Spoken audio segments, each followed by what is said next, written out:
And intro. 1 second. I've got the music queued up again, Jack, so if there's a break, I'm just going into that. You are listening to the Overwatch Rundown, a weekly podcast covering the latest in the esports scene of competitive Overwatch. Today is September 5th, and we are covering more North American and European Overwatch Contenders League Season 1, as well as the OGN Apex Season 4.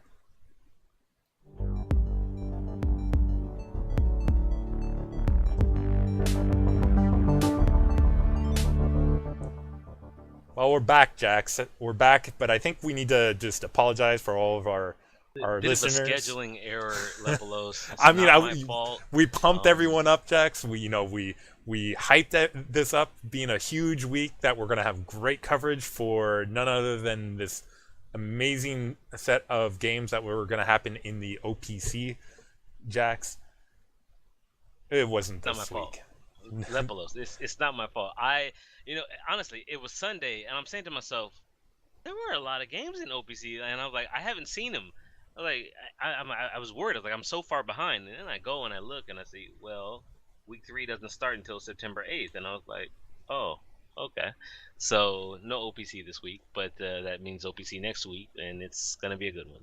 Yeah, no, that's definitely looking forward. Again, people, we'll talk maybe a little bit more about it, but a lot of good games coming up. We will cover that when we look ahead for games coming up in this next week. But yeah, we missed out on that. But thankfully, Jax, there's no lack of other games for us to watch. We have, of course, we had even more games than usual in Contenders this week for North America. Jax, next week it'll be EU. Yeah, so it's EU gets the extra 2 games up and coming this week. We had extra 2 games on Friday night for the NA scene. I think there's a couple more weeks or a couple more super weeks after this as well, if I'm not mistaken. Week 5 is a super week for NA, and probably week 6 would be. Let me just double check. Yeah, and so I mean that's going on in the North American and European scenes. Over in Korea, of course, the OGN is continuing. Coming interesting up to games out of OGN, Lepelos. Interesting results that definitely. Honestly, you cannot say were expected, but considering who's involved, not too surprised. That's a good point. We'll be covering some of that today. Particularly this week, we're looking at Runaway versus MVP Space. That's not what we're going to start off on today. We are going to cover the NA and EU Contenders League. Jax, is there anything you want to say before we just go ahead and jump right into I'm the extended looking coverage? At the first game of the week, Lepelos, Immortals phase, and what a game to start off on, really, right? It was practically must-wins for not for phase, but for Immortals. I think their biggest week yet so far in esports. Yes, they had a couple LAN tournament finals that were big, but here, we're on the run up to the Overwatch League, right? So season 1 is the only game in town for professionals, and Immortals starting out very poor. Levels 0-2, losing to Envy, and then losing to Envision last week. So coming into this game against FaZe, and then the game the next day against Rogue, Immortals had to win, otherwise they fall too far behind. Yeah, no, we knew that they were going to have to come out better than they had previously, Jax. They had shown such signs of weakness. We had high hopes going into the Contenders League here. When they're fighting against Envy off the start. I'm not sure if we both picked Immortals to upset Envy at that time. I don't think we picked them to upset Envy. But we expected it to be a pretty close fight, it wasn't, and that was concerning. And then they disappointed us after, and here we are, on the long weekend of games for North America, and Immortals have 2 games this weekend. First being FaZe, and I think you picked FaZe. Now listen, I was the one. I've been hyping FaZe up this entire season, but Immortals, the only current LA team, so I thought I had to support my hometown team. Honestly, if I'm being truthful, I did not expect them to win. Because like I said, FaZe has the potential. They didn't show it against Envy. They had a chance and they didn't show it then, but that's FaZe. Thankfully, FaZe has another chance later on down the line to show it. So, FaZe, Immortals, first game of the week, Lepelos, pretty good series here. Oh, it went the distance, Jax, which is to say, all 5 games were played on this one. which is it's good for both teams, right? It's good that Immortals picked up their game. It's good that FaZe were able to battle in there as well. You know, something that you're concerned about maybe with them having better results against maybe weaker teams that Yeah, when but they got to face like Immortals or something like that they might drop off. well, I mean, FaZe played Envy last week to a 3-1 loss. I feel as if, Oasis was theirs for the taking and they let it go. But this week we started out on King of the Hill again, Lepelos. We start with Nepal. Immortals 2-1 on Nepal. Actually, let's just go through the scores and then just talk for a minute. Yeah. Nepal 2-1 for Immortals, 3-2 Kings Row for FaZe, 2-1 Volskaya for FaZe, 3-0 Dorado for Immortals, and 2-0 Ilios for FaZe. So FaZe takes it 3-2 to start the week and putting Immortals into an almost impossible position to come back out of. I don't even know what to say, Lepelos. Well, I think I do know what to say. There's many angles you can come at this. The first thing I want to highlight, just Jax, you go from unable to do anything on Dorado if you're Team FaZe, and then you come back and you win 2 rounds on the tiebreaker match. That's how inconsistent they are, the Lepelos. This is, I mean, FaZe, exactly. Even if FaZe has, they don't have Zoms anymore. They don't have Mikey A or Too Easy. So my question to you now. is that FaZe being inconsistent, or is it Immortals being inconsistent? Like, what team here, like, was it FaZe coming back and like really, digging their heels in and fighting back to secure that strong win on Ilios, in your opinion? Or do you think it was Immortals letting off their momentum that they should have had coming out of Dorado and end up giving the series away? It was a bit of a giveaway. If we jump ahead to Ilios at the end there, the fair v fair play between Agilities and Shadowburn went in favor of Shadowburn. Agilities he does have the skill to hang with Shadowburn. It just did not happen this week. But the other problem that I have, Lepelos, is Envy, and I think I mentioned it to you on Steam. I was like, where is Hyped? Now we don't know what their scrim results are like, because scrims would be the only reason that we know of why they wouldn't run Hyped over Envy, right? Because in scrims Envy is just better. But after 3 straight losses, Lepelos, or even after the loss last week to Envision, you have to say you have to change something. If you keep doing the same thing over and over, expecting a different result, Lepelos, is that not insanity? Perhaps I'm wrong here. But Envy, for me, and I don't want to pick on him because the casters and the analysts, I think they did a pretty good job of picking on him. Yeah, no, that is true. But it's fair, though, Lepelos. Oh, definitely. His Diva play is not there. His Zarya play is lackluster. And, his speaking of surges that, are not there. Kings Row. You just have to look at that with Graviton there on Kings Row. I don't understand. What is he grabbing? What is he grabbing? Yeah, some of Immortals play not looking very tight. Even on Kings Row, they had Immortals Karev on the Widow attack there for that beautiful shot, but then jump to Volskaya point defense at the very end, right? Verbal starts to fight. He has sound barrier. You lose Envy, so there's your Diva gone. You lose Fate, and then you drop the beat. Yeah, I understand they expect the Shadowburn's Dragon Blade, but you can't always just save it for the Dragon Blade. You can't lose 2 tanks, your only tanks, going into the last fight. So he drops the beat. The tanks are already dead. Shadowburn is like, you just used Dragon Blade for nothing. Now I'm going to kill you. And not only that also on Volskaya, Jax, they struggled with the Reaper, the Sombra coming out of Raucus. Sombra checks are real, Lepelos. You talk about sound barrier. You got your sound barrier stripped by that EMP. That's, we've talked about in the early days of Sombra play, back when we saw Complexity bringing out saving your sound barrier. Or Transcendence, but everyone was running Ana, so it was sound barrier at the time. Saving the sound barrier for when EMP came out, so you can survive. Yeah. Here, it's like the exact opposite. You the EMP is still up. I guess you feel you have to bring out the sound barrier to keep people alive, but it's an ineffective ultimate if you know it's going to be stripped immediately because you haven't killed the Sombra and you haven't baited out the EMP, and that's exactly what happened there, which shows that they didn't have the plan, or they caught in the moment and didn't read the situation. It's something that I want to revisit later when we see Immortals versus Rogue. But I would really like to know who's the shot caller for Immortals, who's the dominant voice, because it's not just the ultimates that are bad.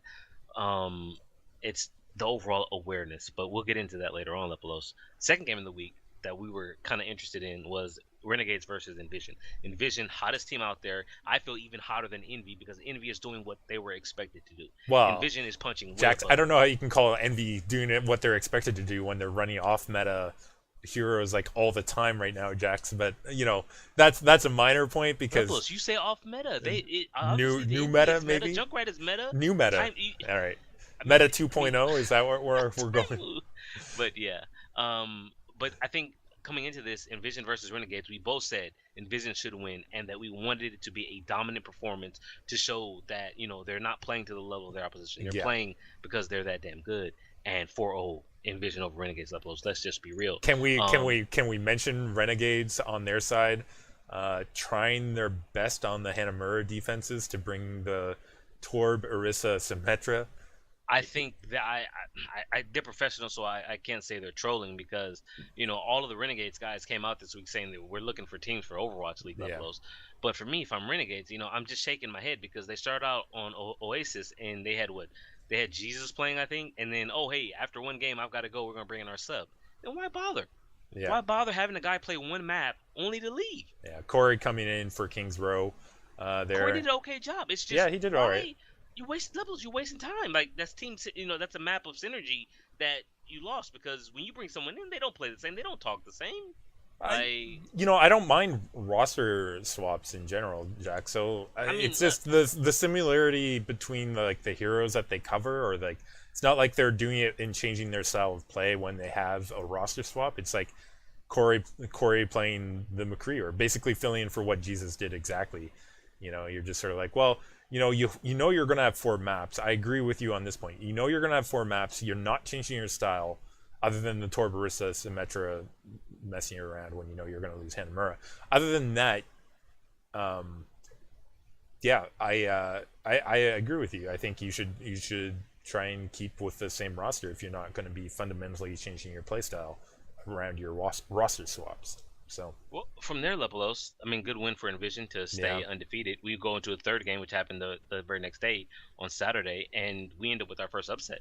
I don't think either one of us picked FNRGFE. No, you're correct. We both picked Rogue in this one. Lepelos. How can you not pick Oasis, Rogue? To FNRGFE, 3-2 Numbani to Rogue, Volskaya, 3-2 FNRGFE, Watchpoint Gibraltar, 3-2 Rogue, and then Ilios, 2-0 FNRGFE. Back and forth match for stuff. Yeah, I can't believe I'm saying this. Rogue is middling. It's crazy. Last week we were talking about how Rogue. I think it was Rogue that we were talking about being flat, right? And flat, middling. Even the analysts are starting to use our terms, Jax. I did hear middling more than once, but it's not just us. I go back to a conversation I had with a friend of mine, and we're talking about Rogue, and he said Rogue, they're still playing like it's 2 months ago. Like when you look at Rogue, it's the same. What have they been doing now? Moreover, it looks like it's 2 months ago, and Nico still hasn't improved in that time on the Diva play. We do see him break out the Doomfist in a couple of places, but honestly, it's again AKM not showing up again as a DPS is their biggest issue, in my opinion. Right?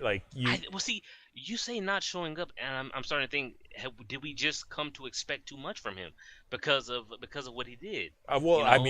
We hadn't really seen his Sombra play before, is what I'm trying to get at. His Sombra is not great. His Soldier feels like you need the triple DPS. Like it feels like all 3 of them are used to being triple DPS and how to time their kills appropriately on there. And when you put Nico onto Diva instead of Genji, they don't have that finish there, nor as much protection as they need. That's why I feel like when you see AKM running the Diva, Rogue do better in that situation. The levels, if you jump to the end on Ilios map 5, it was the Doomfist. FNRGFE Doomfist, and Rogue could not meet that check at all. Doomfist has been out I won't say meta, but he's been out for a decent while now, and Rogue just had no answer. Well, not just that on Ilios, though, Jack. So Widowmaker, again, here I am picking on AKM here. Yeah. AKM bringing out the Widowmaker, and he's not a bad player. Like, we know he's a hit scan, but you're going to go against Buds, and Buds we've known Buds is ranked pretty highly as a Widowmaker, and he showed it here. He showed it here because he won those fights. He won the damage battle of Widowmakers, whether you want to talk about body shots or not. You could see him building ult percentage much quicker than AKM did, and well, you know, it showed off. Cool Matt, of course, raiding one of those random self-destructs for 2 kills in there as well. I just looked at something here. Well, before I misclicked, so let me go back. But if we go back to week 1, Envision versus Rogue, Lijiang Tower 2-1 to Envision. If we go to week 2, Rogue versus Renegades, Rogue lost Nepal to Renegades 2-0 Lepelos. So now we come to week 3, FNRGFE 2-0 Oasis, 2-0 Ilios. Rogue has not won on King of the Hill yet. Yeah, that's a pretty serious thing that they need to turn around, because you cannot be going through these matches and expect Lepelos. When the 5th set tiebreaker, if it's a 2-2 draw, it's going to King of the Hill. You can't be winless on King of the Hill. I mean, it was funny because it's sort of like watching, or like, you know, months ago back in when Rogue was in OGN and Envy were in OGN, and neither team could win on King of the Hill particularly, or 2CP usually either, right? It was almost all payloads that they would win against like comparable opponents. Here it's sort of similar. The other thing, Jax, I also want to say about the communication and teamwork right now about Rogue is, consider again Ilios. I want to go to Ilios. They had Pharmacy come out against them by FNRGFE, and you let Banny get a 4-person res, like one of the last major reses we'll see probably. Like I guess we'll have another week or 2 of the current patch, I think is my understanding, that they're going to play under. So maybe there'll be another one. But a 4-man res that you turn this fight that Rogue should have won into an FNRGFE hold. And you can't be doing that if you're Rogue. I'm not making excuses for them, but a comment in chat here that said Rogue is winning tickets back to France, and it reminded me, Lepelos, that Rogue is not in Vegas. I believe it's being reported that Rogue is playing out of some cafe in Canada, of all places, because of continued visa trouble. So, you know, they're not playing where they're comfortable. They're playing on, I think somebody was saying 100 FPS monitors, 100 hertz, and so, you know, it's not ideal gaming conditions, but hey, I mean, it's just I'm just putting it out there, you know. I'm not trying to make an excuse for them. Yeah. But congrats to FNRGFE, because we had them out after their previous performances against Congarna, where they lost 3-1 in week 2 and FaZe 3-1 in week 1. Yeah. So this was an upset, like a full upset, and that makes Rogue they're winless at this point. That makes Rogue Immortals coming up the next day must win for both of them. But then, Lepelos, we followed that upset up with the 2 teams who were top of the league, well, I guess tied with Envision at the time, Envy and Congarna. Congarna, you know, they beat Renegades 4-0, then they beat FNRGFE 3-1 last week. So, you know, coming into this, I guess you can say we didn't really know what to expect, except we did. So a 4-0 scoreline from Envy, not really a big surprise. Not a big surprise here, Jax. Very dominant performance, can we say, as well. Like, there's Lepelos.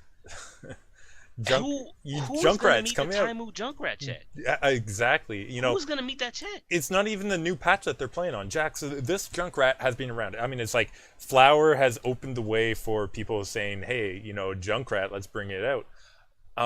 You know, I have this sneaking suspicion that when we have meta that it gets stale and people play to the meta, it's because people can't execute other characters very well enough to really develop a new strategy, and everyone wants to try and play the optimum strategy, but you don't really want to spend the time to learn how to break it. He's just Leroying this Junkrat out there and killing people. He is, because nobody can handle all the burst fire of it, and it's working. Plus, you have often, you know, you had effect there, either McCree or Tracer finishing off kills or pressuring appropriately. Speaking of effect, man, and it goes to show that Blizzard, and they do have stats.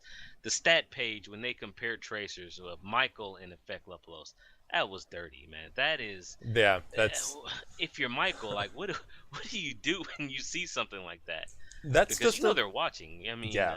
You're talking about pro play, and you have to accept the fact that maybe you aren't the number one... Listen, there can only be one number one player in the Plus, world you for say your number position. one. You rank him in the top 3 of tracers in No, North America, let alone the West. yeah, but I mean, I agree with you. So, if you want to improve your play, I guess like you have to accept the fact that you may not be there right now, and work as hard as you can at getting that. Unfortunately, it doesn't happen overnight, Jax, and that's basically what Kungarda needed mid-match. Never mind overnight, for them to even pick up a map here. The problem for Concarna Leplos is they started out against the weaker teams, and it's only going to get worse. Yeah. I say worse because even though they just played Envy, they play Envision this week, Leplos. Then they play FaZe, and then they play Immortals. Yeah. And I don't see them winning any of those games, even against Immortals, because as bad as Immortals is playing some pretty top-notch competition, Leplos. Envy, then they played Envision, then they played FaZe, and they played Rogue. That's all the heavy hitters for Immortals in the first 4 weeks. But for Congarna, Baby Bay can only do so much. Bishu, I enjoy his off tank. I don't think it's as good as I've previously seen from him.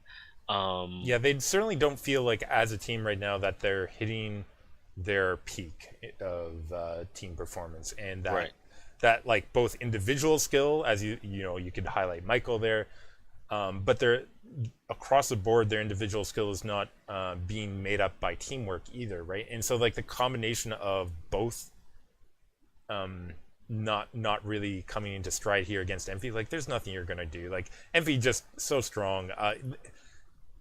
Other than maybe a couple of moments on Hanamura, where they did manage to break Envy's defense really quickly, and get through. They're able to get through in 436 Jax on Hanamura. So they had a chance to win that map, but then their defense just crumbled. Crumbled as well, and crumbled twice, and that is a bit of an issue. So. Well, congrats to Envy Lepelos. They are top of the division right now. I think they're tied with Envision, but we're going to day 3. We have Immortals versus Rogue, and what a game this was here, Lepelos. Rogue should start out by pointing out that Rogue 2-1 Lijiang Tower, so they have found a way to win on King of the Hill. Something as you were mentioning, like hugely important to try and to make sure you get those King of the Hill matchups when you start off on the right foot, right? Immortals, unfortunately, and you can't feel good for them when they lost. It was so close. Like you feel like you have it, and then you lose like that. That's not a great position to feel like. It gets worse, Lepelos, when you go 3-2 Numbani for Rogue. They turn it around on Hanamura, 3-2 for Immortals. Watchpoint Gibraltar, 4-3. We're gonna get back to that one, and then Lepelos, we finish it out best of 5. Ilios, Rogue 2-0. So Rogue go from losing every call to winning the 2 that they play here in what is effectively a must-win game. I'm not saying that the loser is eliminated, because mathematically, they still have a chance. It's just very slim. But, Rogue started out hot, then Immortals, and then Ilios was a bit of a toss-up and something that I feel Immortals let go away. But is there anything that you want to talk about before I jump into Watchpoint? Well, just in general, like you mentioned Numbani there. Numbani, Immortals just unable to punch it through, and unfortunately, I don't even know what to say other than I wasn't too impressed with them when it wasn't Rogue playing that great, but it was also Immortals just not able to beat Rogue for the most part on the maps that they won there. But let's go ahead and get into Gibraltar, because that one was an interesting one to talk about. I mean, Lepelos, for me, it's. The number of C9s we're seeing, not just in NA or the West or Korea, but across the world right now, Lepelos. I mean, I linked you one earlier. Absolutely insane.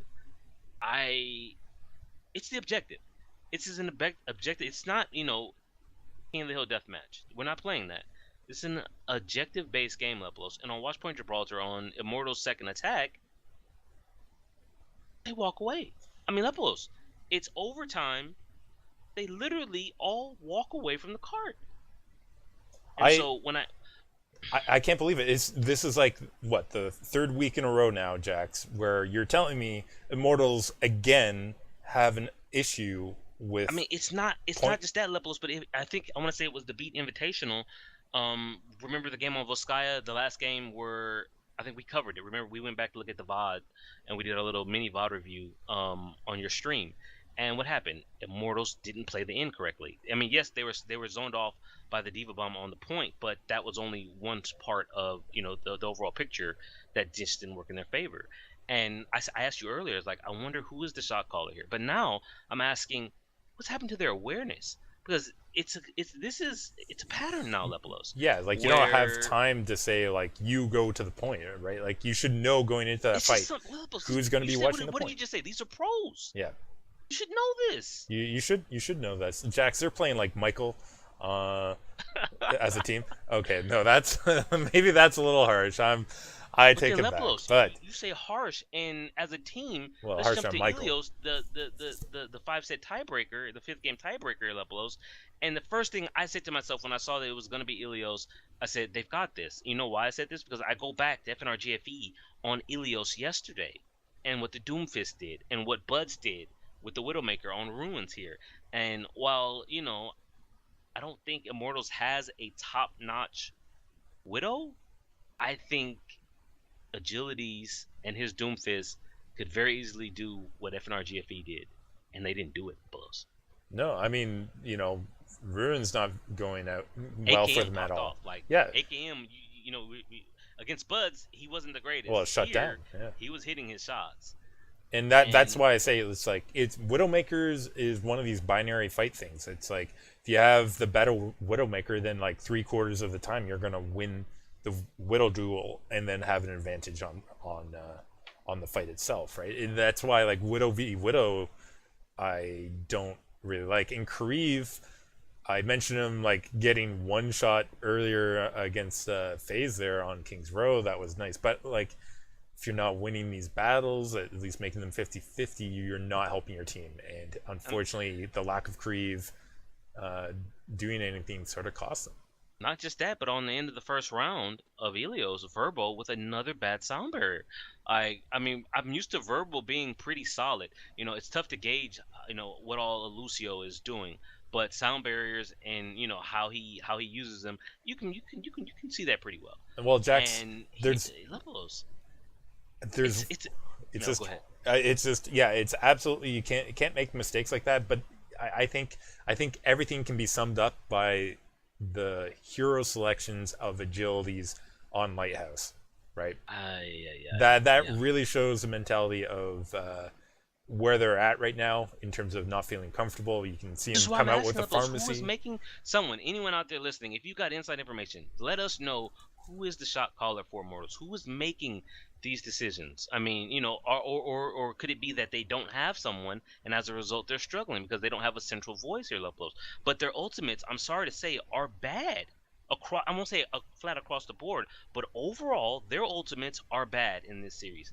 Fate, Lepelos, Fate very aggressive player, right? His Winston has always been on the edge of being a little too much, but getting away with it because of Agilities and Grim and everybody else and what they were doing. Yeah. And now Fate, Lepelos, he's not getting it done. Kareev, we love Kareev in Season 0 and all the other games. Kareev is pretty quiet now. He has been. And definitely, as I said, like on the Widowmaker, definitely not impressing me there. Obviously, he had his one moment, but moments don't make a Widowmaker for me. It's not moments, it's about getting damage and kills. And he wasn't doing that whenever he brought out the Widowmaker for the most part. Lepelos, they're 0-4 now. They are 0-4, Jax. I think that makes them mathematically out. Like, I mean, let me see. So they still have 3 games to play. So they can go 3-4. So they can. I mean, but the thing is, Congarna is bring up the bottom slot at 2-1. And see, here's the deal, though. Congarna, like I said, Congarna's played all their easy games, Lepelos. Congarna has I can easily see Congarna losing to Envision, Rogue, and Immortals in their next 3 games. So and FaZe, sorry. So in their next 4 games, right? So before we talk about standings, Jax, we should actually cover the last game before we do that. But it's suffice to say, I forgot about Immortals. Immortals definitely dug themselves a hole that they're going to have to work to get out of, and hope that other teams do not do well in order for them to make a playoff spot at this point. But Jax, there's one other game, and that's the Renegades versus FaZe game here. And I think we probably both picked FaZe here. We did, Yes, because our faith in Renegades is probably at an all-time low, which is they saying played. something. Listen, Lepelos 2-0 Li Jiang, 4-3 Kings Road, 3-2 Hanamura, 3-2 Dorado. They tried. Oh They yeah, at least no, didn't absolutely collapse. They had their moments. And I think let's just bring it up. You made the comment to me that you felt Mangachu would be a perfect, would you say, flex for an Overwatch League team, or yeah, a or specialist, roster specialist or something. roster specialist, because his Hanzo, his Pharah is pretty good. And I agree with you, because I think we were watching Kings Row at the time, and his Hanzo was doing some really nice work. And it's just, I don't even want to spend time on Renegades level. They're just, It's hard to talk about Renegades without being a little bit disappointed right now. You know, they're trying things out. Like, if you want to call Zachary coming out on the Reaper on Kings Row and doing work on that, it worked out a couple of times, but not enough, right? Like, basically, not enough is like the story of each of their players' current levels right now, right? Like, as you have said, the catalyst for anything our Renegades do these days is Mangachu getting something. I agree. Usually it's something okay. So even when I mention Zachary running Reaper and doing work, it's usually off of a Graviton Surge setup, right? Like, and who's the Graviton Surge? It's Mangachu. Mangachu doing that. The pharmacy coming out, helping them out when he's going off on the fair, and it's like, I don't want to say Mangachu is like the greatest player on the team. It's just that he needs to show up and do work in order for the team to be able to do anything right now. And that's a sign that everyone is not able to compete as he said, they're trying, but they're not there right now. And I mean, that shows in the say results. that they're mathematically eliminated, but Lepelos Renegades plays Envy next week, and at which point they will be done. Yeah. Good luck. But going back to, since we're at the end of our coverage for week 3, we just take a quick look, because we're going a little over on time here for North America Lepelos, and I'm just looking at Immortals right now. Every game is a must-win, and the big game, believe it or not, they play FNR GFE, and I guess we'll do predictions. Do you want to do it now or later? We'll do all the predictions at one time, okay. Jack. So that is going to be a huge game to look forward to next week, Jack's. Probably one of the biggest games actually in the schedule. We'll come back to the scheduling versus Rogue. But yeah, let's jump across the ocean to Europe, Lepelos, where I think it's Misfits still dominating everybody, if I'm not mistaken. So this, in Europe, of course, we only had the 4 games this week. Why don't we start off with 1-2-3 versus E United? This game here, Lepelos. Now wait a minute. Did we both pick E United, or did you actually take 1-2-3? No, we both. As again in European Overwatch, Jacks, you and I have the same teams for all of the matchups. Lepelos, give us a score rundown then for this series. Well, I mean, let's. Do you want to start at the overall, or just how it goes?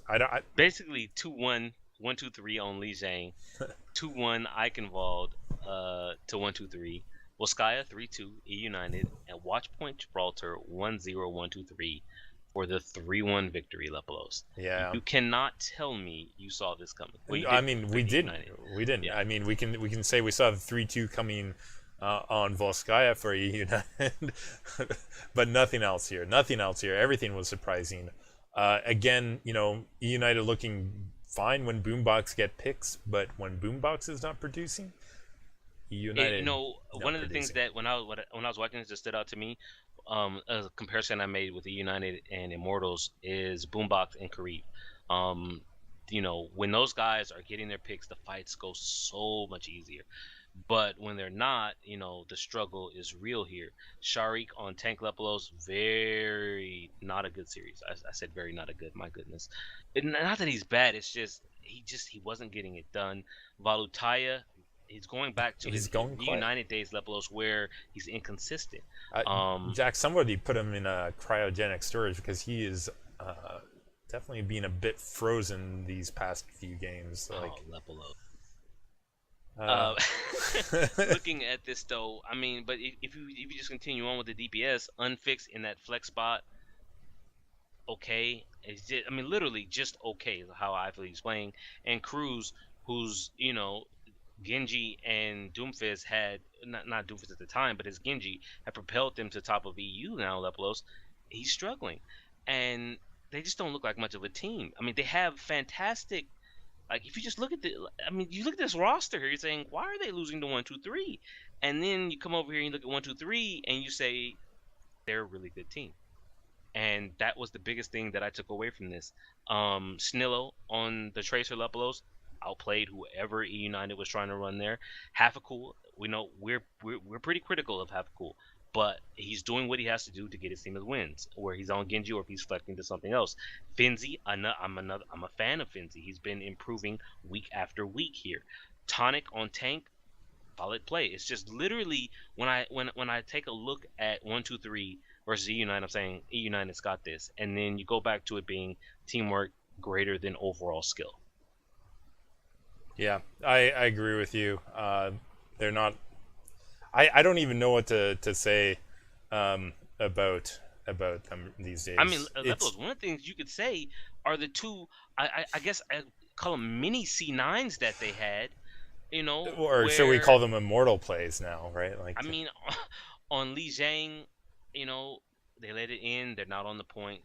On Eichenwald Lepelos, it was just split-second timing where they stepped away and then they didn't make it back in time because it was overtime and it counted down. But on those two maps, I'm thinking, you can hear it in ZP's voice when he's screaming, "Oh no!" Because again, the round ends and they're not there. There are people alive, but they're just not there on the cap. Volskaya, I think they had a bad week last week on Volskaya with Cruz getting picked randomly by that Doomfist, but with their Sombra in their pocket and their strats, Volskaya is their map. It's United is really good at Volskaya. But then you go to Watchpoint Gibraltar Lepelos, and you cannot tell me that with the talent, I mean, just raw talent, I'm putting teamwork aside, with the raw talent they have on that team, they can't even capture first point?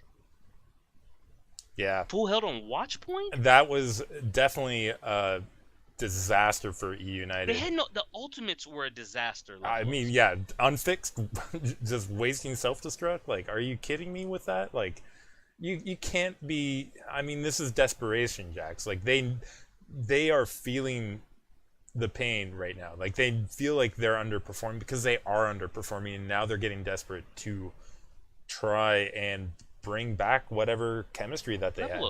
We can talk. Let's talk about season 0 winners, Immortals. Season 0 winners for EU United Lepelos. They're winless. They're both 0-3, 0-4. Yeah, that is definitely crazy. I don't even know what to say about it. Like you could not expect this out of those two teams. Like how poorly they've done. It's made EU rather interesting, because now I think it's wide open for whoever's going to take second place behind Misfits. Yeah. But then let's jump into Cloud9 EU. Cloud9 EU, they run a different roster every week now. Lepelos. Sinatra no longer with the team. Sinatra apparently got caught up in a bidding war between Cloud9 and NRG. NRG throwing 150,000 at the kid Lepelos to sign with him. NRG dollars, pretty serious conversion rate for their members these days. Plus, I imagine he'd rather live in San Francisco than London. Maybe, who knows? But that's not what this is about. What this is about, Lepelos, is Nepal 2-0 Cloud9, 3-2 Kings Row Cloud9, 4-3 Hanamura Cloud9, Watchpoint Gibraltar 3-0 Bazooka Puppies. I just want to jump to that last one almost and ask you, why is Bazooka Puppy so inconsistent? Did you see how well they played on Watchpoint? And then all of a sudden, yeah, it's like, because you go back week 1, Gamers Origin beat them 3-1. Then they lost 4-0 to 1-2-3 last week, and then they go out 3-0. They start out 3-0 this week, and then they have a phenomenal performance on Watchpoint. And it's just, guys, what's going on? Because we have always felt here on the rundown that Bazooka Puppies, like E United, they've got the talent. They're just not a really good team. And just all of a sudden, they figured out what they wanted to do, and they did it. And they beat the crap out of Cloud9. It's like, some teams feel pressure a little bit more. Maybe that's Bazooka Puppies. We know that, like we've said, that they have talent. They just haven't brought it together. And, like, that's part of the polish that you need for a team, right? You need to bring it together and be consistent. And, again, I go back to that term because here we are watching Bazooka Puppies only bring their A game when it's no longer important. Like, okay, like, yeah, you can claim every map is important, and I agree. You need to play for every map, but here, when the pressure is off from winning the series, they play their best, and you've got to wonder mentally, are they not preparing well for these matchups, right? If you see it come out like this, right? The alternative it takes me back to wanting to have inside cameras and microphones to hear them talk as they play, especially Bazooka Puppies, because the roster is made up of so many different nationalities here, and you're just wondering how is the communication. They have someone from Finland, Germany, Romania, Russia. They have an American, so I'm like, really, what the flag meta is real for Bazooka Puppies. Yeah, right. We need to see more of it in game. But Leplos, you want to talk consistency? Let's jump to the third game: Misfits versus Singularity Ninjas. I think. Well, we know Singularity Ninjas went through a bit of a roster shuffle. Yeah, they've seen some changes in the week that happened. So. Yep, my boy Craggy kind of let me down here. Not gonna get into the drama, but he's shopping himself around right now, and so Singularity came in with a new roster, Leplos, and Misfits was like, well, our new roster is still pretty good, and we're gonna beat you 4-0. Yeah, and it wasn't 2-0 even Nepal, 3-2 Nambani, 1-0 Volskaya, 2-1 Dorado. 1-0 Volskaya, Jax. I mean, Sorry. I mean, that's what you said. That's what I'm just going to, because full hold, like you say 1-0, I don't say even a tick. I think, right? Or they got up. Yeah, no, I think they didn't even get a tick on. The Singularity did not even get a tick on first point. Right now, like, do we even have to say anything else at this point for this matchup? I mean, like, right? No, not about this matchup, but looking at Misfits, I need to see somebody in the EU break out the McCree. I think I said it in the pregame here. As good as Tavik is, Logix is making the team. The guy's Tracer is out of this world, especially because Tracer is overpowered. Yes, people, Tracer is overpowered. Just accept it. Until Logix is dealt with, Misfits will not lose. I agree with you. We've seen the power. We've seen the power of Tracers. It's why it's run almost in every composition for the most part. Finally, we're seeing some non-Tracer compositions. Because see, for me, I think the support is okay. I'm not exactly sold on their supports. I think their tanks. I think the tanks can be very suspect. They just haven't been pressured, Lepelos. They haven't come across. And looking at this, and I'm looking at EU, and I don't know who's going to pressure them, because they beat the crap out of Gigante last week. Week 1, they had that terrible Cloud9 team. So maybe the current Cloud9, or I wish they still had Sinatra, but they don't. But looking at this, is 1-2-3 the team that can challenge Misfits? I don't know. But until someone deals with Logix, if you don't deal with Logix, you're not going to be able to deal with Tavik. And if you don't deal with Tavik, then your team is dead. And it doesn't matter if I feel that their tanks and supports aren't A tier. They don't have to be Lepelos. The DPS is carrying very hard right now. Yeah, and that's what you want. And you don't want to be tested, right? Like, if you can prevent your weaknesses from even being exposed because you're dominating the matches so much, then that's great. But if you're a team looking to go up against Misfits, then you do need to look about how can you have to do two things. You have to look at their weaknesses and prevent their strengths, right? So, like, how are you going to expose that potential weakness while not losing the Logix? And as you said, like, maybe a McCree can shut down Logix. I'm not going to theorize here about how to shut down Logix.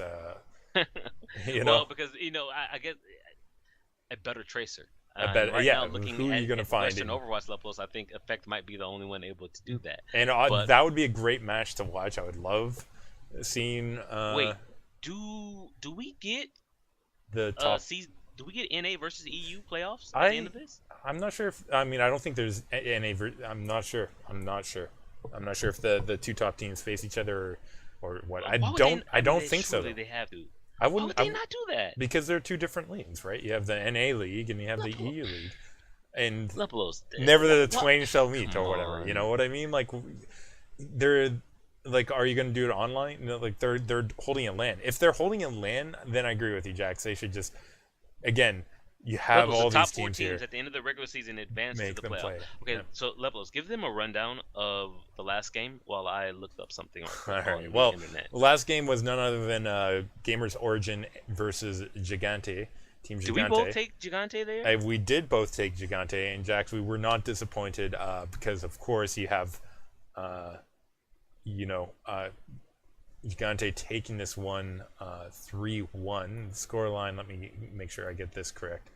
The scoreline for this game was Oasis 2-1 for Gigante, Kings Row 3-2 Gigante, 4-2 Hanamura for Gamers Origin, and closing out Gigante 3-2 on Watchpoint Gibraltar. So Jax, it was a close game, right? So it was closer than I thought. I mean, I think we talked about it probably being a close game. Obviously you don't know what's going to happen. You know, there's some risk because you're going up against Gamer Origin with Leaf on Doomfist, and Jax, finally we see a team able to deal with it. I was wondering what Gigante was going to do, Lepelos, and I mean, it's so interesting to watch Gigante now compared to NIPRP, because NIPRP was all about the tanks, and right now the DPS for Gigante are putting in some serious work. Not that Fraggy isn't. I think Fraggy is still. He's one of the most solid players out there. When you get to see him on Rhine still, like he is still the Fraggy of old when he's on Rhine. It's incredible to be like, oh yeah, that's the Fraggy I recognize, but he doesn't get to play it. No, he doesn't. But Lepelos, he doesn't have to. When you have Linksers popping off like he's doing now, we've never seen this level. Linksers is so inconsistent. I mean, hopefully we're seeing a new level of consistency. I mean, not last week versus Misfits, he got shut down. Yeah, well, but, I mean, this is always a question too: is if you can't shut somebody down, like will they perform high, right? And the struggle for players is like even when you're quote unquote getting shut down, can you still at least trade to even or whatever? Here we're seeing trading last week versus Misfits levels, but this week Zappis impressed me on his flex with his tank. I mean, his diva play was above average for what I've normally expected from Zappis. Davin, this is a DPS meta right now, and Davin and Linksers are producing where previously they just didn't have it. Yeah. And the sad thing is though, that as good as I'm enjoying watching Gigante. Like NIPRP, they used to put me to sleep. I'm serious. Yeah, but can you still really feel like they're gonna to watch? But Lepelos, I mean, yes, they beat up on Gamers Origin, and for Gamers Origin, what do you do when Leaf can't get it done, Lepelos? They had no plan B. Yeah, exactly. And I go back to what I just said there. Unfortunately, like I would like to see the statistics for the team. I don't feel like Leaf was like he was definitely shut down, but I think he was still producing enough for the fact that he was shut down. You know what I mean? Like, Hardest was struggling. Lepelos. Ben Best is probably still respawning from one of the many times he died. And that's what I want to get to. Like particularly Hardest right now, right? Like that's when they do well. If Leaf is being shut down, and his Hardest has to pick up the slack, and he's not right now. At least not consistently able to come up and make up for the shutdown on Leaf, right? And that's their weak point. You can talk also obviously about the teamwork being an issue as well and I think that is another fair argument to make too, Jax. Like you shut down your Doomfist, which is a pick-heavy character that is very sort of individualistic in a way, I should say. But if that gets shut down, what does your team do, right? And I'm hard on Hardest, and I'm also going to be hard on the team for not having a plan to say either protect the Doomfist or work around a Doomfist being focused down or cleared as much as Leaf was in this series. All right. Well, do you want to do predictions for EU and NA, or just wait till the end and do it for everything at once? We'll do the whole looking forward to what's coming on the schedule all at once. Then take us across, man, to Korea. Yeah, we have more OGN Apex Season 4. Why don't we talk about the one game of the most importance this week, Jax, I think, if I'm not mistaken, that you want to talk about? Then you're talking about GC Busan versus AF Blue in Group C. That is right. I mean, you might have misled us earlier talking a little bit about Runaway versus MVP Space, but which is an important game. But let me also say, this was an upset, Jax. Like right off the top, I can't even wait. I can't wait. But after their previous loss the week before to LW Red 3-1, To then come out, this is AF Blue versus GC Busan here, Lepelos. 2-1 Lijiang, GC Busan. 4-3 Numbani, GC Busan. Temple of Anubis, 2-1 GC Busan. What has happened to AF Blue? And Lepelos, I guess, is it really Mano not being there? Is the main tank that important that when he leaves, AF Blue absolutely collapses? I don't think. Listen, I don't think you can blame this on the lack of Mano. Obviously, you have to put it on who is there on AF Blue, right? You can't say we lose one player and all of our abilities go down to zero. I think we always knew there was weakness in AF Blue. You talked about it multiple times last season about how everyone was like praising them for winning their group stages 15-0 map scoreline, and not facing real teams. And now we're seeing sort of the long-term effects of the lack of competition that they've had, right? Like, their first game in this season was against Rocks, and it's like you 3-0'd, like Tornado Rocks or sorry, Rocks Orcas, and you can't, like maybe if you're an AF Blue fan, you're like, oh, everything's going to be all right. It's like, no, like your problems are still there and you haven't solved any of them. And the longer you play teams, the more teams that want to upset you get film about your issues and what you're doing wrong. And I think that's what happened to LW Red when they played them. LW Red had a great read on them. And then you have GC Busan here coming out and being like, hey, like you guys just lost to LW Red. I think we can take a match off you too. I think the tank Lepelos plays a really big part because looking at the results, okay, they're in between OGN season 3 and 4. We had the Big File, right? In Big File, they played 3 times. Round 3, they beat Kangdu Uncia 4-0. They had Mano. Round 4, they played Ardiant. They won 4-0. They had Mano. They backed out because Mano had to go and play for the World Cup team. So they didn't play in 5, 6, or 7. But for the final round, the fans voted in Meta Athena versus AF Blue. We actually covered that. Meta Athena won 4-3. Again, no Mano here, Lepelos. Soon as Mano leaves, that is the start of AF Blue losing. And now, yes, after they lost 4-3 to Meta Athena, they did come in and beat up on Rocks Orcas. But Rocks Orcas is, 1-6 map scoreline this season so far. So Rocks Orcas, bottom tier team, that's fine. But AF Blue, Lepelos, I watched this game. And it's not just the tanks. The team synergy is not there. Kalios, I'm not impressed. Arhan, I'm just going to stop trying. I don't like Arhan. I don't. The guy is supremely overrated, Lepelos. And Recry, as much praise as I gave him a few weeks ago, he was so quiet. I mean, we said previously that the team focused on working around Arhan and making sure he was doing well. And Recry should get a little more help. Unfortunately, here, Recry not helping himself because he can't finish kills the way he was playing this week. And you're not going to win if both your DPS are not performing. They were absolutely outplayed by Jisoo Busan at every position, Lepelos. Yeah, and I mean, that's saying something because it's not like we looked at GC Busan having an extremely strong team. It'll be interesting to see what GC Busan can do as they move into the playoffs. Again, it comes down to these groups being sort of questionable, Jax, in terms of... Lepelos, before we jump into Group A, which I think you and I feel is the best group, let's just go to Group B right quick. Yeah. Because we have another... Can we call this an upset, Lepelos? I mean, okay, so this week we had NC Foxes taking on Kangdu Uncia. Kangdu Uncia was the second team of the Kangdu franchise, if you want to call that, right? Panthera is still sitting 2-0 in Group B. Kangdu Uncia taking on NC Foxes was a defining match for who would get second place here. Yeah. And Jax, Kangdu Uncia didn't look too good. No. Well, they don't have Bubbly anymore. I think Bubbly is actually a coach for Kangdu right now, but they just didn't look good. And I'm gonna say this, but Korean teams have turned middling on me, Lepelos. Yeah, they have. And the only thing difference here, I mean, yeah, LW Blue left, but there's no Western teams here. Yeah. So this is just an all Korean league right now.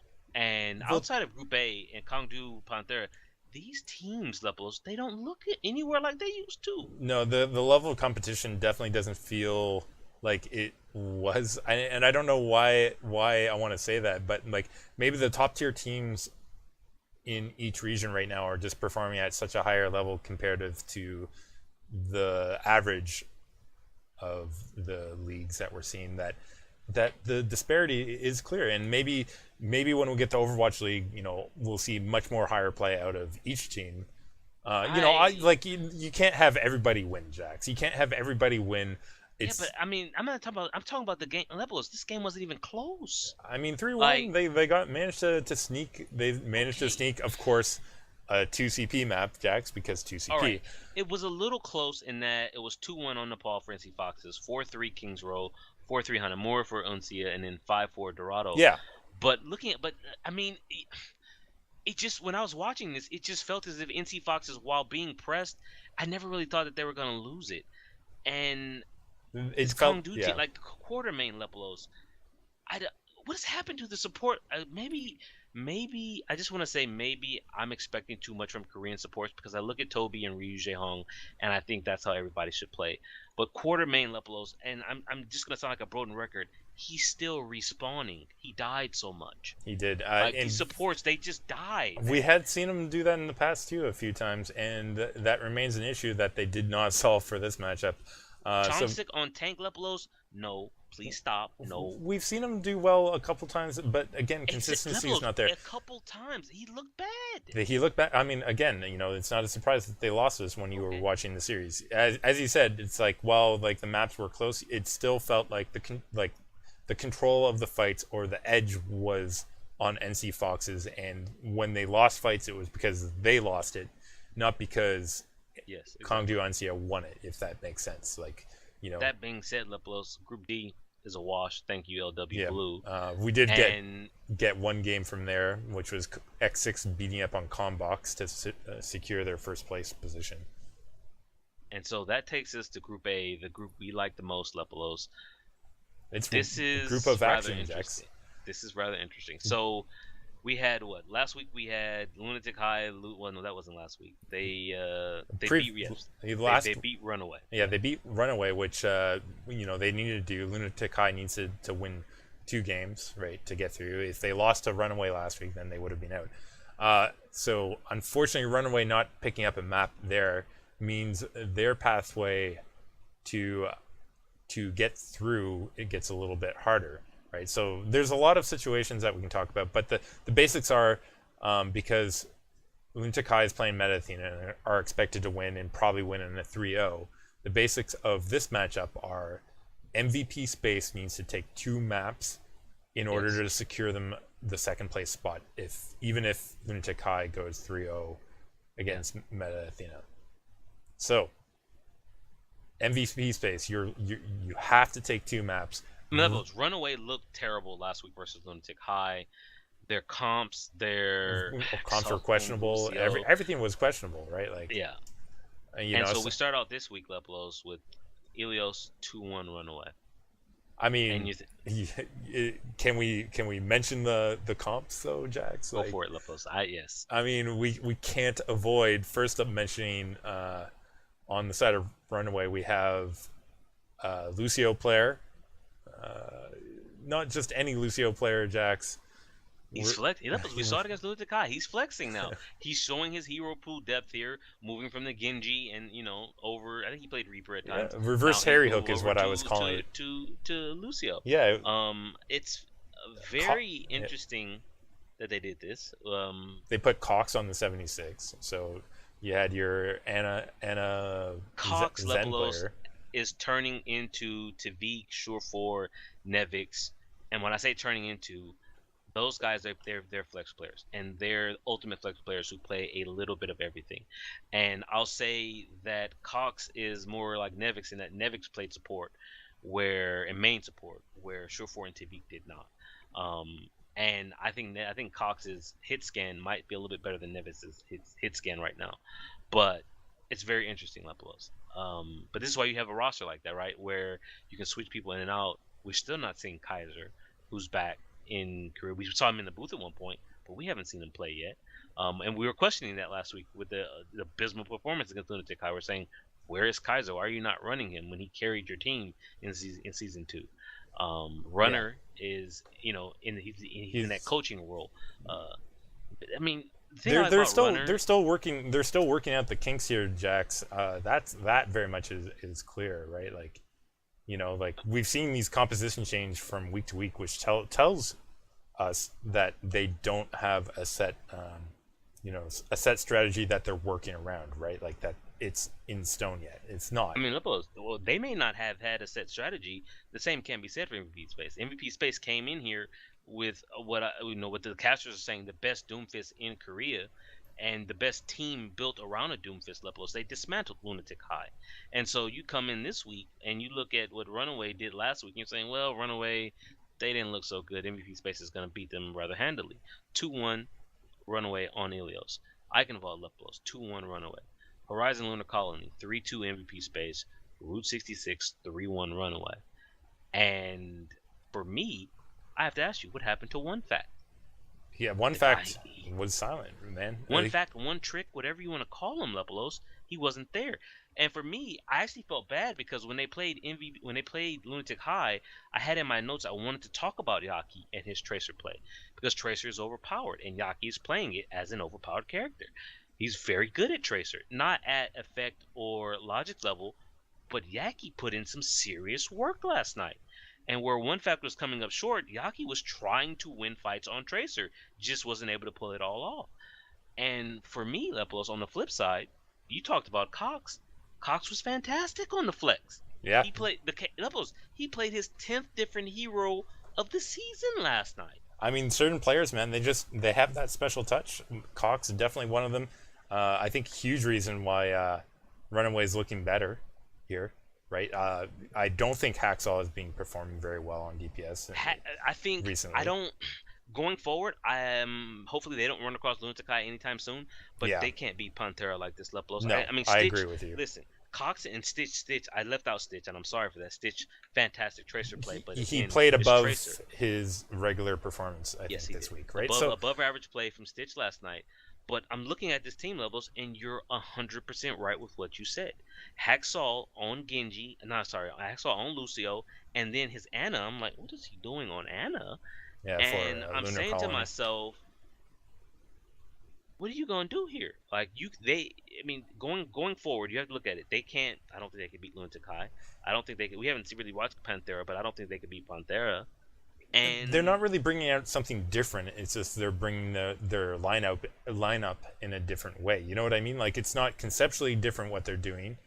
They're just, like what was working with our Genji player months ago is no longer working. So we've got to change things up. And they changed it up, and it works here. Didn't work last week against Lunatic High. But here it's working against MVP Space, and that's what you need. You need to have good performances, definitely when you need it to make a deadline or whatever you want to call it. You need to come through clutch, and coming through clutch is what Runaway did here ultimately. And MVP Space on the other side didn't have the performance they need in order what a to collapse. earn. They didn't earn their spot. When you beat Lunatic High, Lepelos, you've almost written yourself into the playoffs here. What a collapse! What is their plan when One Fact can't do it on it? It's like Leaf, right? In Gamers Origin. What do you do when your Doomfist doesn't work? They don't know. They don't know. I mean, again, it's one of these things where as soon as your one strategy is figured out, can you perform at the level you need to in order to Again, Yaki impressed me a lot. your He tried very hard, but Stitch. You say that Stitch though, but played. he brought out the Pharah, and like the casters were hard. I like this Tracer. I didn't want to talk about his Pharah. I like this Tracer play. Yeah. Unfortunately, Jax, he brought the Pharah out numerous times. Can we just mention like how quickly MVP Space made it through A point on Eichenwald, and then how quickly they were shut down?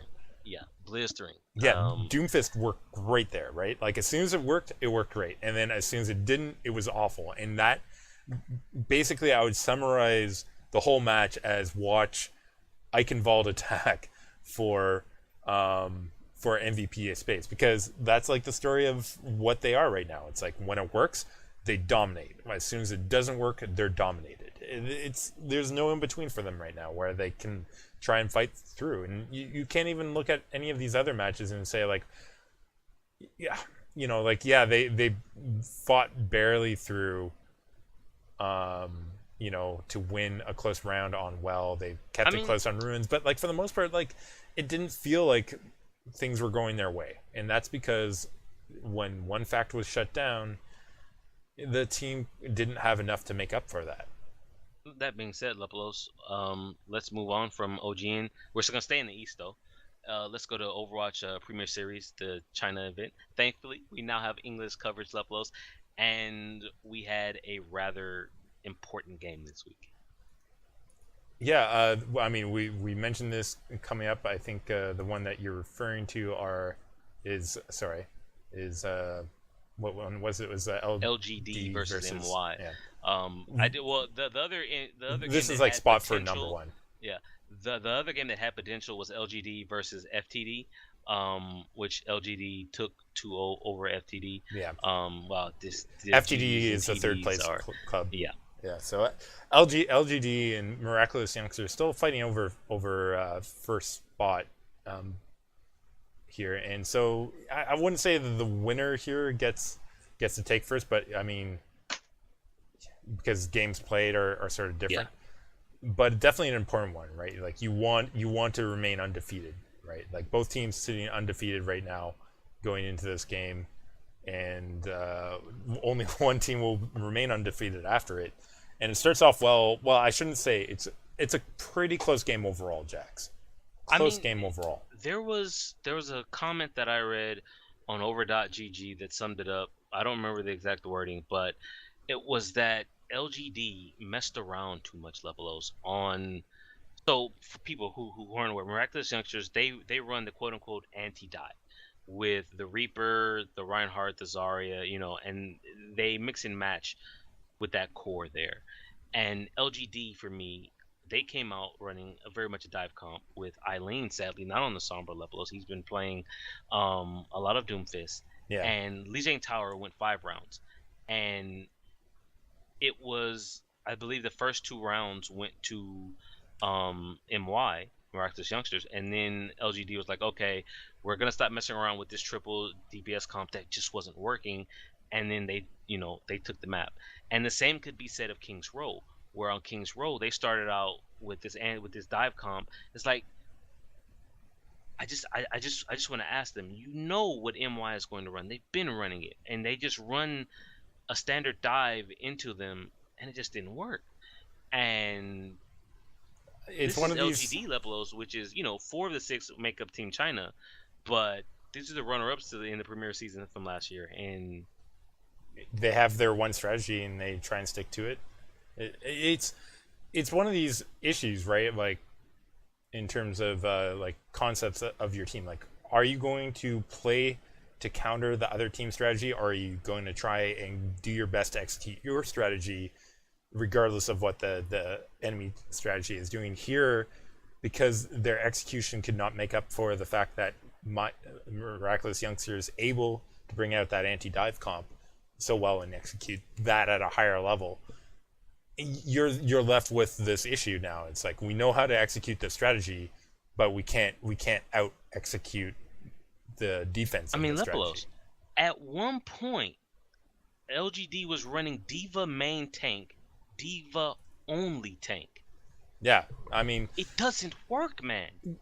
So their counter clearly, like their counter strategy to try and deal with Miraculous Youngsters, not really well thought or well practiced, and you're not going to win games. It was a close game. Like you can't have a 3-2 Li Jiang, run Diva main tank into Zarya, 4-3 Kings Row, and 3-2 Route 66. Okay. You heard it here. Lepelos agrees with that Diva main tank into Zarya. Yeah, I didn't even finish that. I'm going to circle back around to that.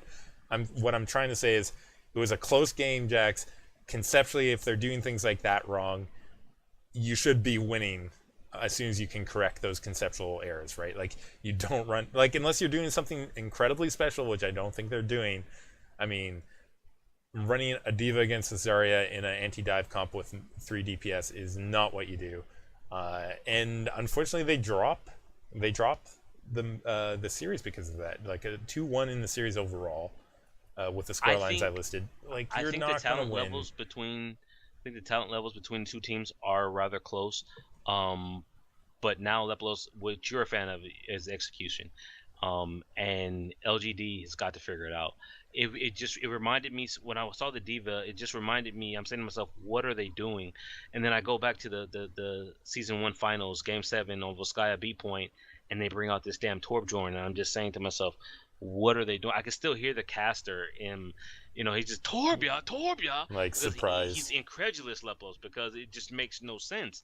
And LGD, I'm just wondering, do they have a filter? Like, do they have a coach? Like, who, or is it just the players themselves that saying, "Hey guys, let's run this and let's see if it works"? Because that's what it felt like.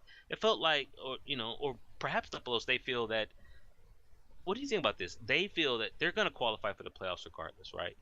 So why not take this time to try something completely random and see what happens? Is that what they might have been doing? I don't know. Would you do that? I mean, I would definitely probe certain strategies. I would think about doing that for like a map or two. If you've secured a high spot, which they have, I would definitely think about like probing your biggest opponent in terms of like trying to figure out their weaknesses to their strategy. Like maybe that's what they're doing. But I think if I was to do it, I'd still use conceptually sound things, not like what they were practicing here. Unfortunately for them, it didn't work out. I don't think this was a throw, Jax. I just think okay. I feel like I don't want to tinfoil hat this too much, Jax, and say that they're really like trying to make themselves seem weaker for later on. Like maybe you can try and argue that. I don't think that would be their purpose. I think they tried and they were flustered from previous, and maybe they're trying a couple of different things now, and just found themselves out of sorts. Right? Maybe they're not used to facing somebody of that caliber doing what they were doing. The other news line that I want to bring up from OPS this week, Lepelos, tournament champions from season 1, 1-2-4-6, are now on the scoreboard with 2 wins. Yeah. They beat SKG and they beat OMG. So they beat Oh My God, and what does SKG stand for? SKG is SKG. Oh, Team Scotty Skiff. Yeah. So 1-2-4-6 is on us levels. I mean, it's more than that. They started out 0 for 5. Yeah, they're at the bottom. They shot right up. They're one under SKG now. They're tied with Jax is better than that. They're tied with Team CC. That's a $20 million team right there, Lepos. But they're tied with a $20 million team. So you got to be feeling good for yourself at that point, right? Like, I mean, you know what? This is why I'm just thinking ahead to the Overwatch League. I'm just saying. I don't think this team can compete, man. I look at. I mean, that's if they keep their current players. I look at I can't say that because I was gonna say Immortals because Immortals is in the league, but Immortals is looking. But you got Envy, you got Cloud9 EU, and I'm saying to myself, CC, you got a lot of work to do. Yeah, but they do. I mean, you can't look at those two teams and feel like you can't be on those teams right now and feel good about where you're sitting in this league. But we're moving on. We're staying in the East though to a game that you watched a whole lot more of than I did, the Overwatch Championship Series out of Japan. Heck of a final here, looking at the scoreline. It was a close matchup, Jax, and well, I mean, it didn't start close, Jax. We started on Lijiang Tower with RPG Kingdom, or it sounded like they were saying Rampage Kingdom actually. I kept hearing Rampage over and over. Yeah, I was looking like, is there a guy named Rampage? And it's funny because I think it's listed. I'm actually going to go double check right now if it is like the full name is Rampage, but it's listed as RPG everywhere. Okay, looking at this, Lepelos, one of their sponsors for the team is actually Rampage. Okay. So but they've got 4 other sponsors as well. So we will use Rampage out. Our Rampage Kingdom here. Starting off well on Lijiang, it's a best of 5 Lijiang Towers. They're running best of 5 in this tournament for their King of the Hill, so they're still running the old type system. And Rampage able to basically get early fights, wins in each of the maps, and turn that into map victories after a couple map flips. But it was basically the same thing every time, Jax. You come out, you get the first point, you build up some good ult percentage, and eventually you come back with ultimates and you take the fight win based on that. And that's what we saw on Lijiang Tower. 3-0 there for Rampage Kingdom. Pushing us on to Dorado next. Rampage Kingdom not held very well in the first. They are eventually held in the third phase. That means Seventh Heaven here, their opponent, having to try and break through. They struggle to get through second, barely able to do it after Rion does land a key 2-kill pulse bomb in order to get them through. Unable to make that final push though, Jax. They're down at this point 2-0, Jax, in a best of 5 series. That's concerning. You don't want to have to do a reverse sweep if you're Seventh Heaven to try and make the victory.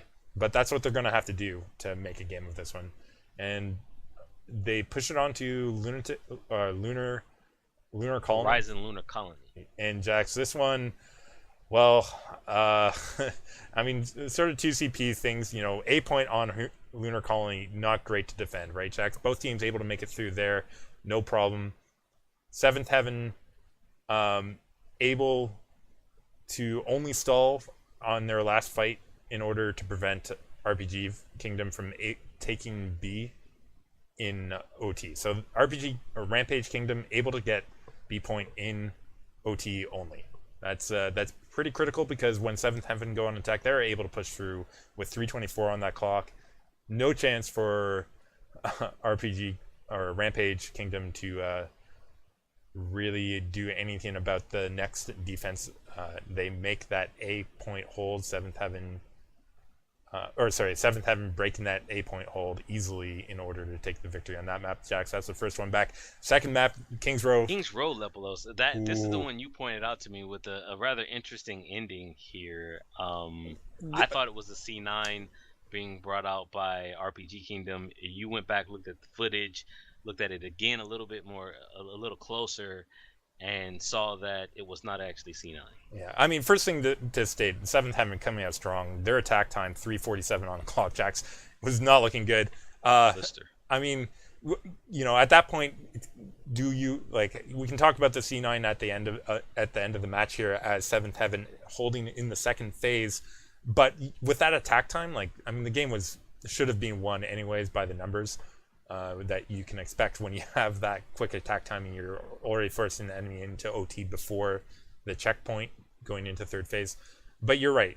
What happened here? Just an enemy Rhine charge by something 6935. I don't know how to say your language skills, man. I can't even read Japanese, so I'm sorry, guys. Link this in chat for our resident linguist to I don't know how to pronounce this, but yes, continue. Well, he got the charge off on the enemy Rhine, he got the charge onto 6935, OT shot down really quick from there. No one else got back the cart. The McCree was backing off. Diva didn't react in time, and while the team fight was still going on, they didn't get to push Jax. Is it a C9 or is it Immortals? I'm getting confused these days. No, Immortals has not taken over the meme. We're going to... Although, see, why did you say that? Because now I'm ready to go off on a tangent again. Just asking, what is going on with them in that? But you mentioned it earlier that, a lot of teams across the world, seems the flavor of the month is to not play the objective, and unfortunately costing them here. This takes you to a map 5. Map 5, reverse sweep is possible. And then RPG Kingdom, or Rampage Kingdom, starting off things well again, basically exactly like the other King of the Hill. Early advantages leading into their ultimate retakes of point to earn them map scorelines, such as 183 on Lighthouse, 166 on Ruins. And while you're not feeling good if you're a Seventh Heaven player or fan, you did have hopes, but now you're on your third map. You're down 2-0 on best of 5 King of the Hill.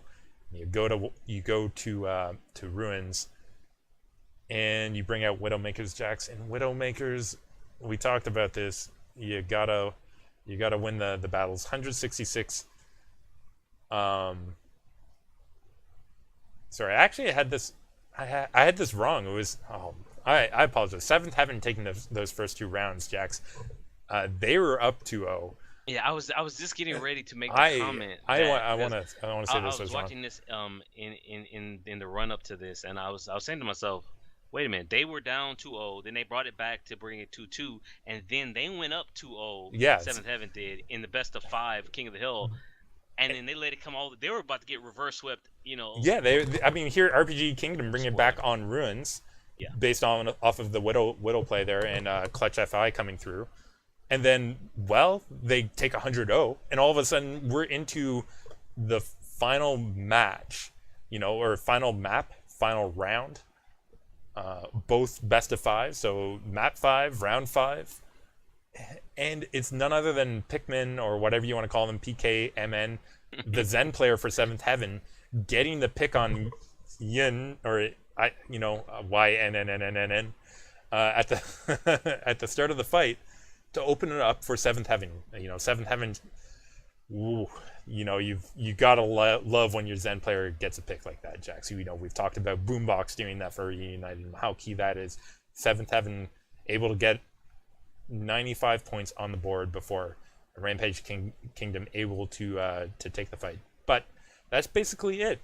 Supports give up the last point. Lasty wasting sound barrier as Rampage Kingdom give up that fight and give 7th Heaven the cap back, holding on for 131 Rin. Jax, reverse sweep was real in this series. A lot of back and forward, ultimately, at least across maps, in order to win the championship. Congrats. I mean, for me, it's a big tournament for Japan, and then I was just looking at it and I was saying to myself, where are the USGs at? Like, where's Iridata? Where was Libelant Supreme in this? I'm just, oh my goodness, I have so many tabs open. I mean, maybe like Libelant Supreme cannot compete because they're dealing with the OPC, right? Because that OPC, I believe, is a LAN, right? So maybe the OPC also signs them up, so you can't compete in other ones. I do not know about that. And none of the Iridatas are here. Wow, yeah. Yeah, so we had seen RPG Kingdom previously. In the standings, 7th Heaven the same. So these are teams that we would have previously considered to be middling Japanese. Playing in the championship, but it was a pretty good series overall. Jax, I also wanted to say too, a little bit of 3-1-2 coming through with Ryan Zarya Diva play. A couple of times. When I was watching on King of the Hill, I was like, wow, it felt like I was watching an old meta because I was seeing some 222s, Genji Tracer, and 222 Soldier Tracer, and I was saying to myself, where's the Sombra and the Doomfist, or where's the Pharah? They're just running these standard dive comps that, like, okay, well, nostalgia setting in, but that's Japan, bit. That's pretty good level. So let's jump across the world again to the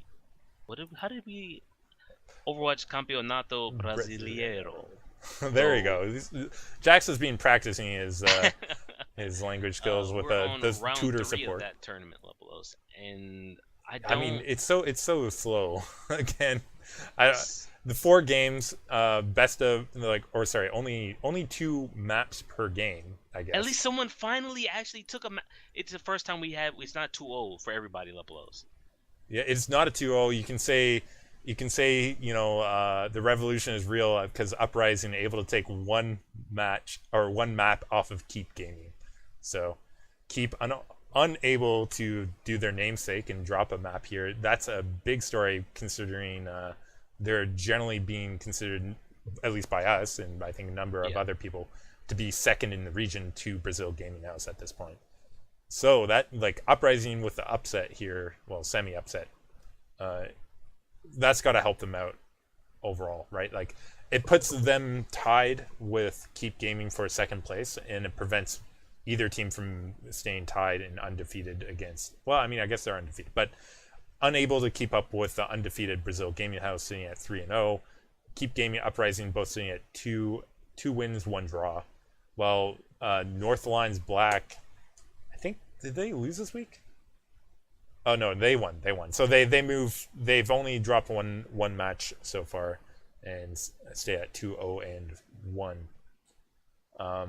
Unfortunately, Jax, we still see some bottom dwellers in 6 esports, Dogma esports, Avant esports, all losing their games again as they are unable to have won a single map at this point in the season. All right.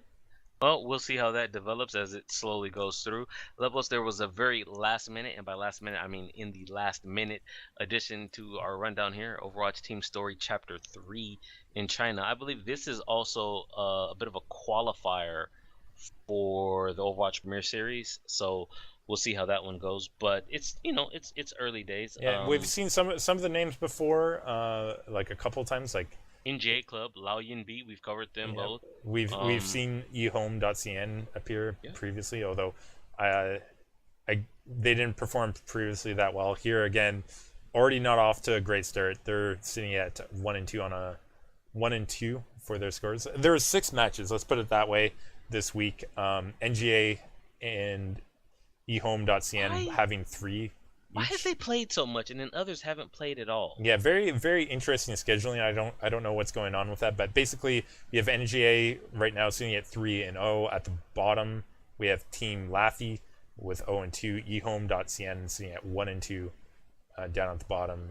MSC sitting at 1-1, and P90 sitting also at 1-1, but placed much prettier at the top of the standings as listed by Wikipedia here. Like I said, early on in this tournament, we'll keep an eye on it. When it comes down to the playoffs and the finals, we'll probably give it a little bit more coverage. But I think that's it for our rundown this week. Yeah, so all we have to do right now, actually, Jax, is look forward to next week. Goodness. And all of the matches that are happening then. Mainly, we're going to be talking right now predictions for Contenders North America. All right, so we're approaching an hour and a half, so we've got to be faster than we normally would. All right, Jax, this week we only have 4 games, thankfully, for NA. Let's go through them really quickly, starting off with Renegades, Envy. Okay, we're both Envy. No surprises there. So. Oh, this next one, FaZe. Sorry, I should let us say what the game is before I say who I'm picking. Jax was trying to lead us into the FaZe versus Rogue matchup. Jax is going with FaZe for this one. Last week I was forced to pick against FaZe because I had to go with the hometown team of Los Angeles Immortals. This week it's FaZe up, as they say. Shadowburn's still boot camping somewhere in America, I don't know where.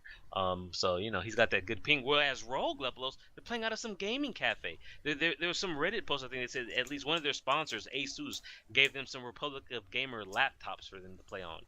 But it's just I'm surprised at Lepelos. Visa troubles. For a top tier 1 team like this? Well, okay. I mean, they're stuck in Canada. You should go visit them. Probably in Toronto, or they might be in Montreal because they are French. So, I wouldn't blame them. Montreal's a great place, great esports scene. That's where DreamHack Canada is taking place, I believe. I was just about to get a link for that while you're talking. But what's next? I think I'm gonna have to go with you on FaZe on this one, just because Rogue has been disappointing recently, and FaZe playing well recently, and that's what you need out of them in order to quote unquote upset Rogue, which maybe wouldn't be so much of an upset considering recent play. Listen, Rogue has the talent. See, here's the thing: both of these teams have immense talent. Rogue is in a slump for me, and here's the thing: Rogue, they've been playing their own Doomfist. It's not the greatest. And they've shown great weakness to Doomfist. And do you know what Shadowburn has been playing lately, Levels? Yeah. He's been playing Genji, but he's also been playing Doomfist. I'm expecting to see a lot of fisting being done here by Shadowburn. Yeah, I'm serious. I'd be really excited to see that in both, right? Like if he gets shut down on it, I would like to see that coming out of the side. The potential for this game is really high. I think that's a really good game. I mean, there's 2 really key games that I want to watch this week. From the NA side, that's one of them. The second one we'll get to in a second. Before we do, Kangana versus Envision, Jax. Who do you pick? I'm taking Envision. One, it's being Fozik's the main support for Envision. He's had some kind of surgery, but he says he's on fast recovery. But here's the deal: Kangarna we felt was suspect, right? They started out great, but they didn't play anybody. They played Envy and got stomped. But that's okay. Everybody who plays Envy gets stomped. For me, this is the telling game for whether or not Congarna is real. You don't have to. Michael doesn't have to worry about his stats being put up against Effect and being clowned. That's not going to happen. But McGravy, Lepelos, I mean, been playing again. I'm a McGravy fan because what is he? Consistent. We on the Rundown love consistency. I'm taking Envision. I really want Envision to continue on like they have been, proving that they're not just messing around. They're here to win this. For me, I'm going Envision, hot hand. Got to keep with the hot hand. Jax, Mortals versus FNRG. I'm going to start this one I don't on. know. I'm gonna start with FNRG FE. Because Immortals, they showed up a little bit more last week. They got going a little bit, but I'm putting my trust in FNRG FE doing their homework and seeing where the Immortal problems have been. I.e., I am a fan of FNRG FE. This has been known. I've picked them before. I have to stick with my hometown LA Immortals because one, they're my hometown team, but two, Lepelos, it is absolutely must win. They're like I said that last week, but now it's do or die. You lose, you're out. And if this doesn't get them going, then then they're done. That's they're done. $20 million investment just for the team. Hey, I'm just saying. I mean, they have the team. They can always change the players, Jax. Lepelos, see, look, you're already breaking up Immortals. Who are you going to bring in? More Koreans? Lepelos, I don't think you go full Korean, Jax. You go full Korean. I agree with you. I agree with you, but I want to. You bring in the Renegade team, right? That's what you do. I want to see hype Lepelos. I don't want to see Envy. I'm sorry. I feel bad because Envy just got blasted by the analysts and the casters this week. But it's rightfully so, man. Yeah. He's very suspect on off tank. Listen, but if the criticism is valid, then you should still be it. But we won't go on it too much. That is their weakness. I view FNRG FE seeing that, and hopefully we'll be smart enough to figure out a way to exploit that. That's the matchups for. That's the second match that I'm really interested from NA, but that moves us into talking about Contenders EU. This first game is massive here in Lepelos. It's part of the 6-game week, so we have 6 ones to predict here for EU, starting with 1-2-3 versus Team Gigante. How do you feel about this one, Jax? I'm struggling for words here because I'm trying to decide. I'm trying to buy myself a little time. I'm going with Gigante. You can't go wrong. I'm so hesitant because 1-2-3 looked really good against E United this last week. I'm basically 50-50 on this one too. Although I feel like 1-2-3 is going to come through with a bit of an edge on Team Gigante. Team Gigante has been looking better. Linkser has been performing well. Like we have seen this out of them, but I have to go back to week 2 when they just got dominated by Misfits. Yeah. And all right, Lepelos. See, so our EU predictions are not the same. I'm taking Gigante. You're taking 1-2-3. I think this is the first time that we've varied on our EU predictions. Maybe there will be some more up and coming. I don't know. Let's talk about the next one, which is Singularity versus Bazooka Puppies. Jax, who do you like for this one? Puppies. They're finally gonna wake up. Singularity Ninjas they don't have my boy Craggy anymore, although Craggy's kind of on my crap list right now. I'm taking Bazooka Puppies. They're gonna figure it out. Well, here we are back in a agreement, a union of agreement again. Not funny that. I am gonna take Bazooka Puppies for this one. I feel like while they've been up and down, I feel like their general play is still above that of Singularity. If they just play like they did on Watchpoint against Cloud9 last week, then they'll dominate if that's the case. I feel like Singularity requires teamwork in order to perform their best right now, and I think that's lacking from them. And I think that's going to continue into this next week. In the next game up, also Singularity Ninjas versus E United, I'm going with E United. I mean, again, we've been so disappointed by E United. Jax, are you going to pick E United? They've gone 0-3. This is one of these must wins here for E United. I mean, again, another team, Lepelos, they don't have an Overwatch League spot signed up just yet. Do you want to spend $20 million on this roster right now? I wouldn't. I agree with you. I'm not feeling great about E United. but I still have to go with E United over Singularity. There's All like right. no doubt For in the my next mind. two, Lepelos, Misfits, Yeah, okay. So breeze through. yeah, we'll breeze through them. Misfits versus Gamers Origin. Misfits easily. Misfits versus Bazooka Puppies. And then this one Expected. here, Lepelos.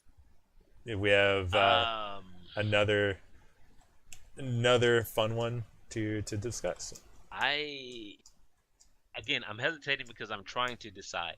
If Cloud9 hadn't been so cheap and had signed Sinatra, I would say for sure Cloud9 over So cheap. Gigante.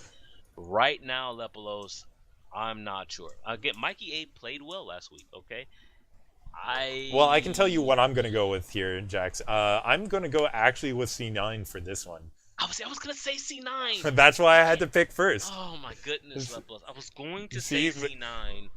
I didn't hesitate. Okay, I had a minor hesitation when I was thinking about this. Gigante playing well. They still have a chance. This is like a 60-40 C9 to Gigante chance for winning, in my opinion.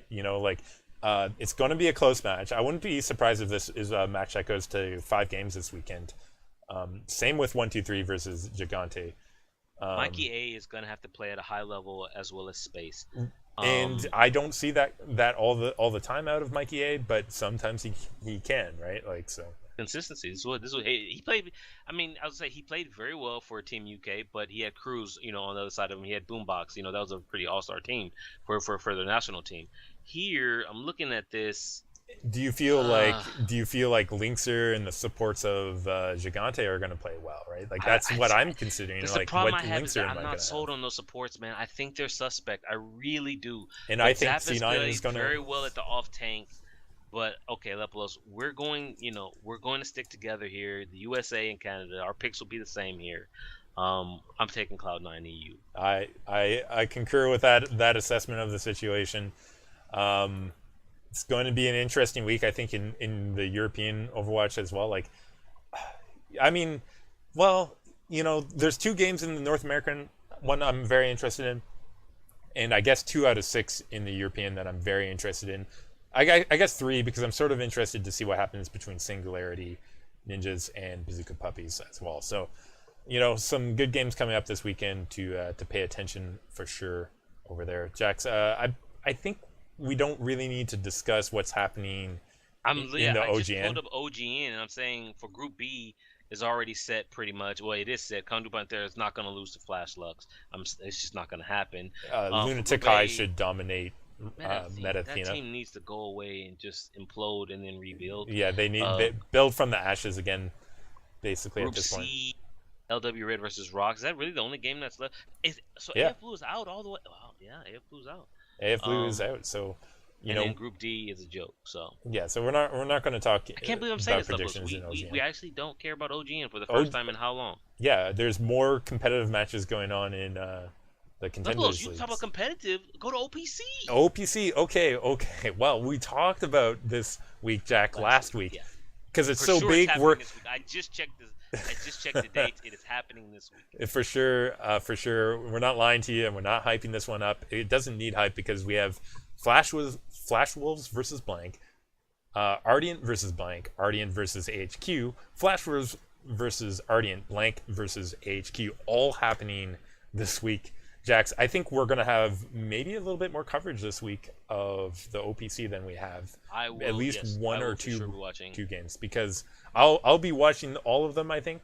But we'll see what happens and come back next week with at least a coverage of one game for you guys to talk about, because that is a heck of a week in the OPC Championship. If you guys are up late at night in the continental USA or Canada, you should probably check that out. And that's like, I will say the one thing now. Honestly, I think I'll say you may not want to watch this live. Yeah. Because the overtalk is very real for Full Circle. Like, you think Lepelos and I talk a lot. The casters, the time between maps. Now, I'm not talking series here. I mean the time between maps for OPC is so long, and they talk and they talk and they talk. So you might want to catch a VOD of that. But these games, people, these are these are really good games. Looking over at OPS Lepelos, the one game this week that I have a somewhat interest in would be number 3 versus number 4, FTD Club versus Vici Gaming. Vici always one of those like up and down Vici teams. has the potential. You know, Vici. See if they can do enough to take a game off of FTD Club. That would be huge for them here. Definitely would be interesting. We'll keep our eye on that one. Report if that. And then I don't happens. think DreamHack Montreal will be streamed anywhere. It's a bring your own computer land, so we will at least report the results. Yeah, and I mean, as you were saying, I believe you said Envision is actually going to be there. So that's sort of cool. If you're in the area, I mean, if I was in the area, I'd go check it out if I had money. But you know, it seems like it would be a pretty cool place to go see some current active players play, and maybe even destroy that tournament. And we'll see what the competition is like there at the Bring Your Own Computer competition at DreamHack Montreal. But Jax, I think that's pretty much it for us this week in this extended / normally length podcast of Overwatch Rundown. We're over budget on time again, Lepelos. Hour and 40 minutes, people. We're working on. We're gonna have to pay the union dues to all of our members that are helping out with the podcast. I don't see what to cut out. What do we cut out to lower this? Our talking, I guess. I mean, we can just like replace me and you with computers, Jax. I think at some point, since we're expendable talent at this. All right. Well, you can catch us on Twitter at OW Rundown. He's at Lepelos. I'm at Jax JAX_Blake. Drop us a message. What do you like about this week? What didn't you like? Is there something you want us to focus in on? Because you know we jump all over the place. We try to cover as much as possible. I need to find something coming out of Africa. I need to find something coming out of the Middle East. It's been a while, and you know they like to sneak up on me. And still waiting for. Like, oh hey, we just had a tournament. I didn't know.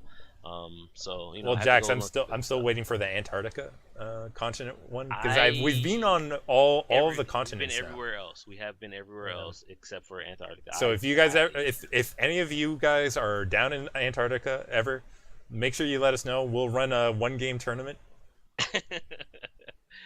All right. What episode number is this? 52, Jax. We're getting so far up there that we're starting to lose track of our episode numbers. Well, this time last year we were talking about Atlanta. I think we were doing a run of the Atlantic Showdown finals between Rogue and Envy, with Rogue taking because Envy didn't play 2 CP and lost on Hanamura and Anubis. But yeah, the memories. Definitely. Well, again, thanks for tuning in, guys, and we'll catch you next week on the Overwatch Rundown. Hour and 42 minutes. God damn. Hour and 42 minutes, Jax. Hour and 42 minutes. I can't believe. You know, we used to be longer.